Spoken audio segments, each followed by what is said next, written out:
बिहार सरकार द्वारा जातिगत जनगणना के आंकड़े जारी किए जाने के बाद उत्तर प्रदेश की सियासत में भी जातिगत जनगणना की मुद्दे जो है वो तेज़ी से छा रहे हैं। बात करते हैं सुभाषपा के नेता हैं अरुण राजभर जी से। अरुण जी, जातिगत जनगणना का मुद्दा Samajwadi party, Bahujan Samaj party, Congress party, ये सब के सब लोग उठा रहे हैं। आपकी पार्टी का क्या स्टैंड है? जातिगत जनगणना होनी चाहिए या नहीं होनी चाहिए? देखिए, सुहेलदेव भारतीय समाज पार्टी जातीय जनगणना के पक्षधर हमेशा से रही है और हमेशा से हमने जो वंचित तबका है, जो पिछड़े वर्ग में, दलित वर्ग में, सामान्य वर्ग में, मुसलमान वर्ग में जो गरीब तबका है, जिनको भागीदारी हिस्सेदारी नहीं मिल रही है, सुहेलदेव भारतीय समाज पार्टी उनको हमेशा से हिस्सेदारी और भागीदारी दिलाने के लिए प्रयास करती रहती है। और जिस तरीके से बिहार में जातीय जनगणना के जो सर्वे जनता के बीच में उजागर किए गए हैं, उसमें भी घोटाला हुआ है। बहुत सारी ऐसी जातियां, 209 जातियों में बहुत सारी ऐसी जातियां हैं जिन जातियों के आंकड़े सही नहीं प्रस्तुत किए गए हैं। मैंने देखा है कि चाहे वो राजवार समाज हो, राजभर समाज हो, राजवंशी समाज हो, भर समाज हो, भार समाज हो, वहां बड़ी संख्या में है, लेकिन उनके आंकड़े सीमित कर दिए गए। वहीं जो सरकारी संसाधनों पर जो कब्जा जमाए हो, उनकी आंकड़े ज्यादा दिखा दिए गए। इसका मतलब जो जागरूक है, जो राजनीति में सक्रिय है, उसके आंकड़े आ गए हैं, जो राजनीति में सक्रिय नहीं उनके आंकड़े नहीं। सामाजिक रूप से भी, शैक्षणिक रूप से भी, राजनीतिक रूप से उन्हीं के आंकड़े अगर देखे जाएं तो 75 साल में एक भी राजभर बिहार में विधायक नहीं बन पाया, सांसद नहीं बन पाया। क्या वजह थी? आखिर जब इतनी संख्या में हम हैं तो फिर उतने संख्या में नौकरियों में हिस्सेदारी क्यों नहीं हो पाई अब तक? क्या इसका मतलब कि श्री लालू यादव जी, श्री नीतीश कुमार जी सरकार बना करके सिर्फ और सिर्फ जो जागरूक जातियां थी उन्हीं तक लाभ पहुंचाने का प्रयास किया? इसका मतलब है कि समाजवादी पार्टी हो, चाहे तमाम जितने आरजेडी हो, जेडीयू हो, तमाम जो सामाजिक न्याय की बात करते हैं, वो सामाजिक न्याय की बात सिर्फ और सिर्फ जुबान पर करते हैं।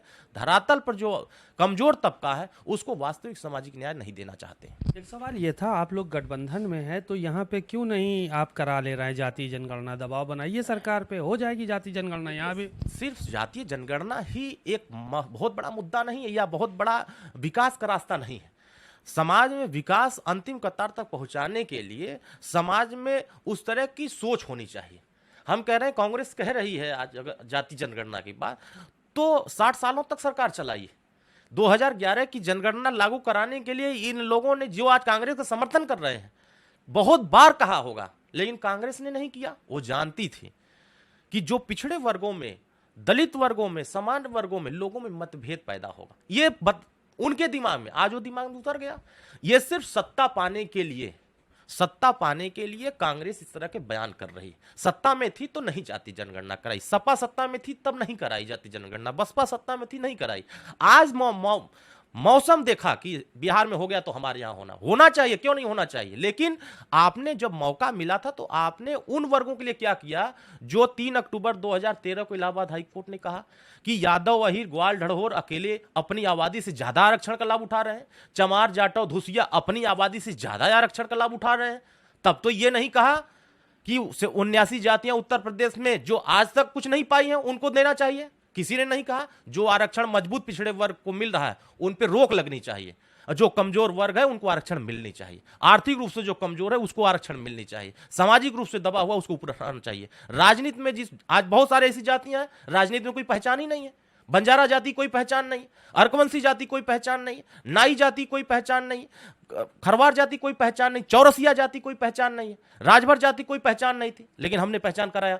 तमाम ऐसी जो जातियां हैं, उपेक्षित वर्ग हैं जिनकी पहचान नहीं, जो जागरूक हैं आज वो लड़ रही हैं, जो जागरूक नहीं है उनके लिए कोई पूछ नहीं रहा। सुहेलदेव भारतीय समाज पार्टी जातीय जनगणना, हम पूरे देश में, हम तो माननीय मुख्यमंत्री जी से हमेशा इस पर चर्चा करते हैं, हम लोग पत्र लिखते रहते हैं कि देश में जाति जनगणना होनी चाहिए, माननीय प्रधानमंत्री जी को चिट्ठी लिखते हैं, ये तो हमारे घोषणा पत्र में, हमारे एजेंडे में है। हमारी पार्टी हमेशा इसकी वकालत की, हमारे नेता सदन से लेकर सड़क तक, माननीय ओम प्रकाश राज भी इसको बोलने का प्रयास किया, बोला है, आगे हम लड़ते रहेंगे। जाति जनगणना तो हमारा एजेंडा है, हम तो पूरे देश में इसकी चर्चा कर रहे हैं। हम बिहार में जा रहे हैं तो वहां भी चर्चा कर रहे हैं, उत्तर प्रदेश में, हम महाराष्ट्र में जाते हैं, कहीं जाते हैं, चर्चा करते हैं। होनी चाहिए, हम इसके समर्थन में। लेकिन जो लोग सामाजिक न्याय के नाम पर धोखा देते हैं, ये सिर्फ सत्ता पाने के लिए सामाजिक जाति जनगणना की बात करते हैं। अखिलेश यादव तो बहुत पहले से जातीय जनगणना की बात कर रहे थे, और अगर आप भी सहमत हैं, अखिलेश यादव भी सहमत हैं, कांग्रेस सहमत है, मायावती जी सहमत हैं, तो फिर आपको क्या दिक्कत आ रही है कि इन लोगों का साथ देने में? नहीं, देखिए, ये कब से कह रहे हैं, सत्ता से बाहर आए हैं तब ना श्री अखिलेश यादव जी जाति जनगणना की बात कर रहे हैं। सत्ता में रहने पर बता दीजिए एक नेता बोला हो, माननीय ओम प्रकाश राजभर जी के अलावा किसी ने बोला हो तो बता दें। आप पूरा ना बाइट उठाइए, सारे चैनल वाले पुराना बाइट इन समाजवादी पार्टी, बसपा, कांग्रेस सबका उठाइए और दिखाइए कि पुराने में कितने लोगों ने जाति जनगणना की बात किया और माननीय ओम प्रकाश राज में कितनी बार उस समय किया। हम 20 साल से इस बात को कह रहे हैं, लेकिन जब यह चर्चा में आ जाता है तो सब कहते हैं कि नहीं फलानवा सबसे तेज बोल रहा है, क्योंकि वो सरकार चलाए हैं। पूछना चाहिए उनसे कि 38% उत्तर प्रदेश में हमारे आंकड़े में अति पिछड़े वर्ग के लोग हैं, लेकिन आज भी अति पिछड़े वर्गों को 4 बार की सरकार में सिपाही बनने का नसीब नहीं मिला, एक डीएम बनने का नसीब नहीं मिला, एक दरोगा बनने का नसीब नहीं मिला, एक एसपी बनने का नसीब नहीं मिला, नौकरियों में कुछ नहीं मिल पाया, रोजगार में कुछ नहीं मिल पाया, शिक्षण संस्थानों में कुछ नहीं लाभ मिल पाया, राजनीति में कुछ नहीं मिल पाया, सांस्कृतिक क्षेत्र में कुछ नहीं मिल पाया, धार्मिक क्षेत्रों में कुछ नहीं मिल पाया। कहां दिए ये लोग? अगर दिए होते अति पिछड़ों को तो आज अति पिछड़े आज उनके साथ खड़े होते। आज उनके साथ नहीं है, वो अपने साथ लाने के लिए सब बयान दे रहे हैं, लेकिन वो जानते हैं जमीन पर जमीन कब्जा करेंगे, अति पिछड़ों का जमीन पर लोगों को गोलियां मारेंगे, लोगों को धमकाएंगे, लोगों को डराएंगे, लोगों को सताएंगे और कहेंगे कि मुझे वोट दे दो। कैसे वोट दे देगा? 2022 में यही हुआ कि अति पिछड़े नाराज थे इनसे, इसलिए हम लोगों के दम पर अति पिछड़े उधर गए थे, लेकिन वो उनके साथ रहना नहीं चाहते। लाख कुछ कर लें, ये बोलें जाति जनगणना करा लेना ही मसला नहीं है। देश में सामाजिक रूप से प्रदेश में विकास का रास्ता तय करना होगा। आर्थिक रूप से कौन समाज कमजोर है उसको आगे, आप यहां कोई पिछड़ा अति पिछड़ा बढ़ रहा है, यही पिछड़ा खड़ा होकर उसका गला पकड़ रहे बैठो। आपका पकड़ा क्या गला? बिल्कुल, अगर नहीं पकड़ा होता 2022 में अर्कवंशी को टिकट दिया होता, बंजारा को टिकट दिया होता, नाई को टिकट दिया होता, धोबी को टिकट दिया होता, पाल को टिकट दिया होता, चौहान को टिकट दिया होता, नहीं दिया। आबादी रहेगी 40% और टिकट मिलेगा 1 और उनकी आबादी रहेगी 10% और टिकट मिलेगा 150। यही स्थिति है। लेकिन वो लोग जितने सामाजिक न्याय की बात कर रहे हैं, ये सिर्फ मजबूत अपने समाज को करते हैं, छोटे वर्गों को कमजोर करके रखना चाहते हैं। सुहेल देव भारतीय समाज पार्टी से क्यों नफरत करते हैं लोग? ये समाजवादी पार्टी ले क्यों गाली देते हैं? इसीलिए कि हम अति पिछड़ों को जगा करके एक लामबंद कर रहे हैं। तो आप भाजपा के बारे में भी यही कह रहे थे, आप समाजवादी पार्टी के बारे में कह रहे हैं। ये बात कह रहा हूं, वो इस बात को ये लोग कह रहे हैं। आज हम कह रहे हैं हमारे से ज्यादा सामाजिक न्याय की बात कौन कर रहा है? हम किसी भी न्याय की बात पर, हमने सामाजिक न्याय पर कब हमने भाजपा के सामने सरेंडर बोला? हमेशा बोला है, आज भी बोल रहे हैं।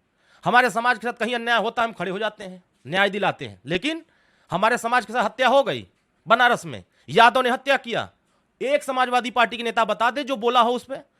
यादव हत्या करता है राजपूत की तो खामोश हो जाते हैं, यादव हत्या करता है ब्राह्मण की, खामोश हो जाते हैं। बोले देवरिया में ब्राह्मण की हत्या हुई है, यादव ने किया है, बोले कोई बोला अभी तक? एक नेता बताइए जो यादव बोला हो। तो कह रहे हैं कानून का राज ही नहीं है, इसलिए जो है वो हत्याएं हो रही हैं। हाँ ठीक है, तो बोले कार्रवाई होनी चाहिए यादव पर।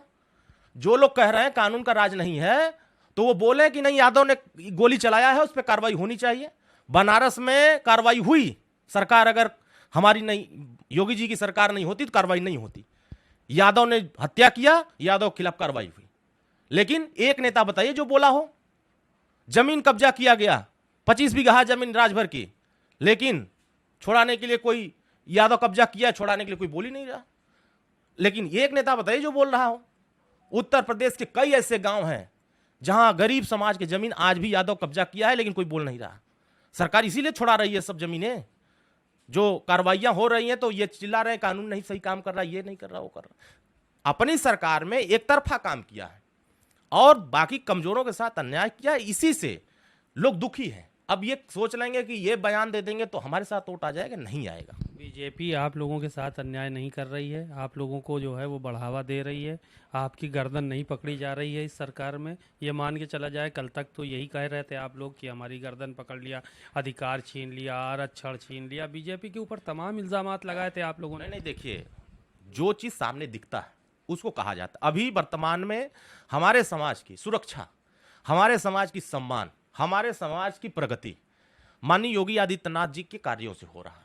भर और राजभर जाति को अनुसूचित जनजाति में शामिल करने के लिए सर्वे किसने कराया, रिपोर्ट किसने मंगाई, अब उसको लागू केंद्र में भेजने की तैयारी कौन कर रहा है? दूसरे सरकार नहीं कर रहे हैं, वर्तमान सरकार करने जा रही।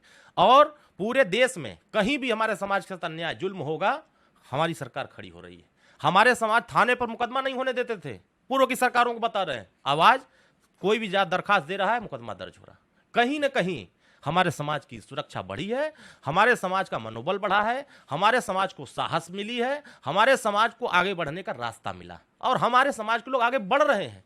अभी देखा, आप बताइए, कोई ब्राह्मण, कोई ठाकुर, कोई यादव स्पोर्ट में चला जाए, क्रिकेट में, तो पूरा दिखाते हैं। बनारस के गाजीपुर के पवन राजभर अभी आए हॉकी खेल करके, बटा है, अवार्ड बटा है, मेडलिस्ट बन के आया। कोई चैनल बता दीजिए चलाया हो, पवन राजभर का बता दे कोई चलाया हो, क्योंकि वो छोटे वर्ग से है। अभी वो बड़े वर्ग से रहता है तो खट से चलने लगता है, देखो देश में सम्मान बढ़ा के आया, इंटरनेशनल खेल के आया और देश का नाम बढ़ा के आया, कोई पूछने नहीं गया। लेकिन उसको अवार्ड मिलना चाहिए। उत्तर प्रदेश सरकार, हम मांग करते हैं उत्तर प्रदेश सरकार उसको सम्मानित करे, हम तो मांग कर रहे हैं। 2022 में आपका जो गठबंधन हुआ था उसमें तमाम आपके साथी थे अखिलेश यादव के साथ, उसमें एक संजय चौहान भी हुआ करते थे। वो आप लोगों को कहा कि ओम प्रकाश राजभर के ऊपर टिप्पणी की, कहा कि राजनीति के रंपत हैं, और आगे की लाइन भी उन्होंने कुछ कही थी इस तरह। ये कौन लोग हैं? इनका कोई दल उल है? इनको कोई जानता है? जिनको कोई नहीं जानता है ना, अगर उसको आप बता रहे हैं तो हम तो खुदे नहीं जानते जिसका नाम आप ले रहे हैं। जब किसी को जाना जाता है, किसी की जनाधार होता है, किसी की ताकत होती है, तो उस पर बोला जाता है। जिसके पास कुछ हैया नहीं है, जिसको हम जनबे नहीं करते हैं, उसके ऊपर क्या बोले? केशवदेव मौर्य को जानते हैं? वो तो बेचारे अपना डफली बजा रहे हैं, हमारे नेताजी का नाम लेकर के खुदे कहते हैं कि हम इनका नाम नहीं लेंगे तो हमको कौन पूछेगा। तो हम अपनी पूछ बढ़ाने के लिए वो हमारे नेताजी का नाम लेते हैं। वो ओम प्रकाश राजभर जी का नाम न लें तो हमको लगता है आगरा में 2-4 लोगों के अलावा उनको कोई नहीं जानेगा। स्थिति ये है, देखिए, सुहेलदेव भारतीय समाज पार्टी उत्तर प्रदेश में वास्तविक समाज के वंचित तबकों की लड़ाई लड़ रही है और हम हर वर्गों को सम्मान और हिस्सेदारी दिलाने के लिए संघर्ष करें। हमारी सरकार विकास हर वर्गों करने के लिए योजनाएं पहुंचा रहे हैं और उन योजनाओं को हम जब सत्ता में जाएं, सरकार से अपने लाभ पहुंचाने के लिए काम करेंगे। और पूरे देश में मोदी जी के विकास के विजन में, योगी जी के विकास के विजन में ये सब दूर दूर तक नहीं खड़े रहेंगे। 24 के चुनाव में राजभर समाज आप लोगों के साथ रहेगा गठबंधन के? 100% रहेगा, 1% इधर उधर नहीं जाएगा। ये जौन डफली बजा रहे हैं ना, 2-4 ठे इधर उधर, इनके पल्ले कुछ नहीं है, यक्का वोट नहीं दिला पाएंगे। ये सब देखिए, समाज जागरूक हो गया, समाज में लोगों के अंदर समझ आ गई है। पहले लोग समझा देते थे, उलट जाते थे, अब वो हो गए हैं सीधा, अब वो सीधा समझा देते हैं। क्योंकि इस देश में पहले ऐसे नेता माननीय ओम प्रकाश राजभर जी हैं जो मान्यवर कांशीराम जी साहब के बताए रास्ते पर चल करके समाज को जगाया और जगा करके एक शक्ति बनाया।